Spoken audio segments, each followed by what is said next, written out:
আসসালামু আলাইকুম। দূরের এবং কাছে, দেশ এবং দেশের বাইরে থেকে যেখান থেকে আজকের এই ভিডিওটি দেখছেন, সবাই কেমন আছেন? নিশ্চয়ই ভালো আছেন। আলহামদুলিল্লাহ, আমরাও আল্লাহর অশেষ মেহেরবানিতে ভালো আছি।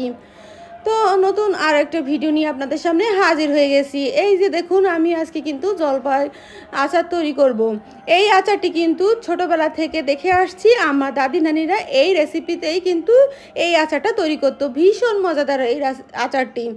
এই আচারটা যদি আপনারা একবার তৈরি করে খান তো সারা বছরই রেখে খেতে পারবেন। এতে কোনো রোদে দেওয়ার ঝামেলা নেই বা ফ্রিজে রাখার কোনো প্রয়োজন নেই। এই যে দেখুন, আমি কিন্তু মশলাটা করে নিয়েছি। এখানে আমি পাঁচফোড়ন, সরিষা আর রসুন, এই তিনটা উপকরণ দিয়েই কিন্তু আমি সুন্দর করে ব্লেন্ড করে নিয়েছি। আর জলপাইগুলো কিন্তু আমি সুন্দর করে চটকে নিয়েছি, সেদ্ধ করে নিয়েছিলাম আগে, দেখেছেন আপনারা। চটকে নেওয়ার পরেও কিন্তু আমি এর ভিতরে ধনিয়া, জিরা, শুকনো মরিচের গুঁড়া, লবণ, হলুদ আর যে ব্লেন্ড করা মশলাটি রেখেছি, আর সামান্য কিন্তু চিনিও দিয়েছি, যেহেতু জলপাইটা একটু বেশি টক। তো এইভাবে করেই কিন্তু আমি এটাকে সুন্দর করে এই যে মেখে নিয়েছি, দেখেছেন। এখন এটা দেখতে অসম্ভব সুন্দর লাগছে, তাই না বন্ধুরা? তো যাই হোক, এটাকে কিন্তু আমি 2-1 দিন রোদে দিয়ে শুকিয়ে নিয়েছি। তো যাই হোক, এটাকে শুকানোর পরে এই যে এভাবে এরকম দেখতে হয়েছে। আর এদিকে কিন্তু আমি আচার তৈরি করতে শুরু করে দিয়েছি। কড়াইতে কিন্তু আমি বেশ খানিকটা সরিষার তেল দিয়ে দিয়েছি। তো সবাই কম বেশি তো জানেন সরিষার তেল দিয়ে আচারটা তৈরি করতে হয়। তো আমি কিন্তু এই যে গোটা রসুনটা কিন্তু এই যে পাঁচফোড়নের সঙ্গে কিন্তু একটু ভেজে নিয়েছি, কারণ রসুনের ভিতরে একটু পানি থাকে, এই পানিটা যাতে চলে যায় তার জন্য একটু শুকনো খোলায় ভেজে নিয়েছি। তো এখন আমি সেই রসুনগুলো দিয়েছি, সাথে একটা শুকনো মরিচ ভেঙে দিয়ে দিয়েছি, আর দিয়েছি রসুন বাটা। তো ভাই রে ভাই, দেখুন এখন কি অবস্থা, কি পরিমাণ ফেনা উঠছে। সরিষার তেলে যখনই রসুন পড়ে তখনই কিন্তু এরকম ফেনা উঠতে থাকে, তো সবাই জানেন। তো যাই হোক, এখন আমি ভিতরে শুকনো মরিচের গুঁড়া দিচ্ছি। তো পরিমাণ মতোই দিতে হবে, যে যতটুকু নেবেন সে ততটুকু পরিমাণই এই মশলাগুলো দিয়ে দিবেন। আমি শুকনো মরিচ, ধনিয়া, জিরা গুঁড়া দিয়ে দিচ্ছি, লবণ, হলুদ দিয়ে দিচ্ছি।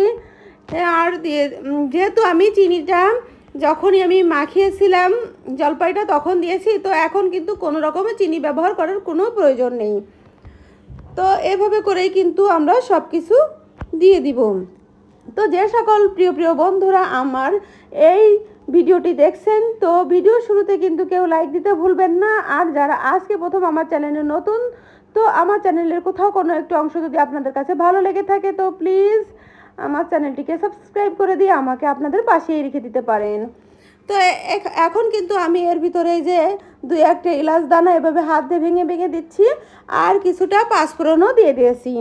আমি কিন্তু তেলে রাখা পাঁচফোড়নটা দিচ্ছি, যদি আপনার মন চায় তো এর ভিতরে কাঁচা পাঁচফোড়নটাও দিতে পারেন, এতেও ফ্লেভারটা খুব ভালো আসবে।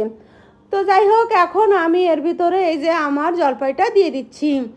এখন দেখুন, বেশ অনেক সুন্দর মনে হচ্ছে না? দেখুন তো, এরকম এর ভিতরে কিন্তু বিচি নেই, শুধুমাত্রই কিন্তু আমি জলপাইয়ের যে মাংসটা সেটাই কিন্তু এভাবে করে শুকিয়ে নিয়েছি। তো এই যে এভাবে করে নাড়াচাড়া দিয়ে আমি এই আচারটা তৈরি করতে কিন্তু একেবারেই সময় লাগে না। আমার এই আচারটা তৈরি করতে মাত্র 10 মিনিট সময় লেগেছিল।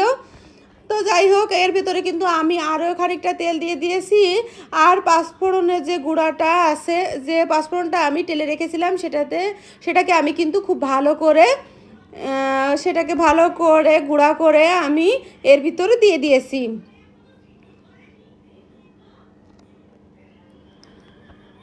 তো ফাইনালি দেখুন, এই যে আমার আচারটা কিন্তু তৈরি হয়ে গেছে। দেখুন বন্ধুরা কেমন হয়েছে। তো এভাবেই কিন্তু আমরা ছোটোবেলা থেকে আচারটা খেয়ে আসছি। এই আচারটা খেতে কিন্তু অসম্ভব সুন্দর হয়, অসম্ভব মজাদার।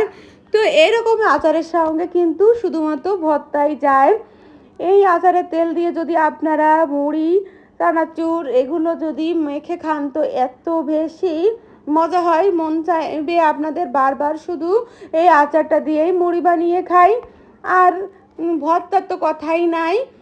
তো এরকমের আচার দেখে আমি কিন্তু আর লোভ সামলাতে পারিনি, এই যে চলে আসছি আলু ভর্তা করে নিয়ে, সঙ্গে ঝাল পেঁয়াজ ভর্তা করেছি।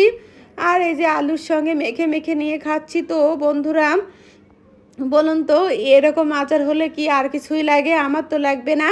মাছ মাংসের কোনো কিছুই যায় আসে না, শুধুমাত্র আচারই খেতে মন চাইবে। তো আমার এই রেসিপি ফলো করে যদি আপনারা পারফেক্ট এবং এই ধরনের আচার তৈরি করে খেতে চান, অবশ্যই আমার এই রেসিপিটি ফলো করবেন। আর একবার হলেও জীবনে একবার হলেও প্লিজ প্লিজ এই আচারটি আপনারা তৈরি করে খাবেন। তো খেয়ে কেমন হয়েছে অবশ্যই আমাকে জানাবেন।